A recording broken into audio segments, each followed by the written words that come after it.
தேவனே நான் ஓமதண்டையில் இன்னும் நெருங்கி சேர்வதே என் ஆவல் பூமியில். உபாகம் 32:49-50. நீ எரிகோவுக்கு எதிரான மோவாப் தேசத்தில் உள்ள இந்த அபாரீம் என்னும் மலைகளில் இருக்கிற நேபோ பர்வதத்தில் ஏறி நான் இஸ்ரவேல் சந்ததியாருக்கு காணியாட்சியாக கொடுக்கும் கானான் தேசத்தை பார். நீங்கள் சீன் வனாந்தரத்தில் உள்ள காதேசிலே மேரிபாவின் தண்ணீர் சமீபத்தில் இஸ்ரவேல் புத்திரருக்குள்ளே நீ பரிசுத்தம் பண்ணாமல் அவர்கள் நடுவே என் கட்டளைகளை மீறினதனாலே உன் சகோதரனாகிய ஆரோன் ஓர் என்னும் மலையிலே மரித்து தன் ஜனத்தாரிடத்தில் சேர்க்கப்பட்டது போல நீயும் ஏறப்போகிற மலையிலே மரித்து உன் ஜனத்தாரிடத்தில் சேர்க்கப்படுவாய் என்று மோசேயின் மரணத்தை குறித்து ஆண்டவர் பேசியிருக்கிறார். அதன்படித்தான் இப்பொழுது நடந்தது.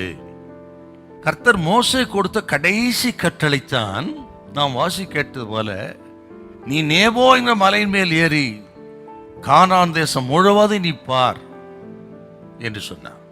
அது மோசேக்கு கர்த்தர் கொடுத்த கடைசி கட்டளை. அந்த கடைசி கட்டளை கூட நிறைவேற்றினவராகத்தான் மரித்திருக்காரு. ஆச்சரியமான ஒண்ணு. என்ன சொல்ல போனால், இந்த அந்திம காலத்துல மரிப்பதற்கு முன்பு மோசேயின் வாழ்க்கை தனிமையாகவே இந்த காரியங்கள் நடந்திருக்குது. அவர் சந்தித்த இந்த நிகழ்ச்சிங்கிறது ஒரு தனிமையான ஒரு அனுபவங்க. இது கேட்கிறவங்க குடும்ப தலைவர்கள், ஊழியத்தின் தலைவர்கள், பாஸ்டர்ஸ் யாரா இருக்கட்டுங்க, நல்லா கவனிக்கணுங்க. மோசேயுடைய கீழ்ப்படிதல்ங்கிறது ஆச்சரியமானது. அதுல கடைசி கீழ்ப்படிதல் தான் இது. நீ நேபோ என்கிற மலை மேல் ஏறி போய் அந்த கானான் தேசம் முழுவதையும் பார். ஆண்டவரே, எனக்கு இப்படி பண்ணிட்டீங்களே சுவாமி, வேண்டாம், நான் போகல, ஒன்னு சொல்லல பாருங்க. அவருடைய கடைசி கீழ்ப்படிதல், அதுவும் தனிமை. நேபோ மலையின் மேல் ஏறுவதற்கு யாருக்கும் அலோடு கிடையாதுங்க. தனிமை.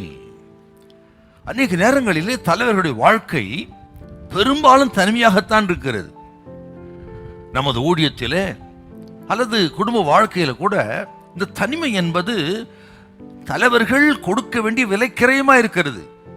அநேக நேரங்களிலே இந்த தனிமையான நேரங்களிலே அந்த நேரங்களில் தான் ஆண்டவர் தமது திட்டத்தை நிறைவேற்றுறாருங்க. ஆண்டவர் தமது திட்டத்தை தமது தேவ மனிதர்கள் இருதயத்தில் வைப்பதும் அந்த தனிமையில் தான்.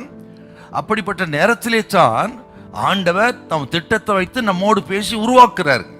அதுக்கு அந்த தனிமை கர்த்தர் பயன்படுத்துகிறார். அன்றைய நேரத்தில் அந்த தனிமை தான் நமக்கு மிகப்பெரிய ஒரு சவாலாக இருக்கிறது. ஆனால் ஒன்று உண்மை, மோசே தனியாக மலை மேல் ஏறி போனாலும் சரி, அவர் மட்டும் தனியா இல்லை, தேவன் அவரோடு கூட இருந்தார் என்றால் அநேக சந்தர்ப்பங்களில் தனியா நடக்கலாம், யாரும் உதவி இல்லாமல். ஒருவேளை இன்றைக்கு நீங்கள் அப்படி தனிமையா இருக்கலாம், அல்லது அழுது கொண்டிருக்கலாம், சில போராட்டத்தில் தனிமையில் தவித்துக் கொண்டிருக்கலாம்.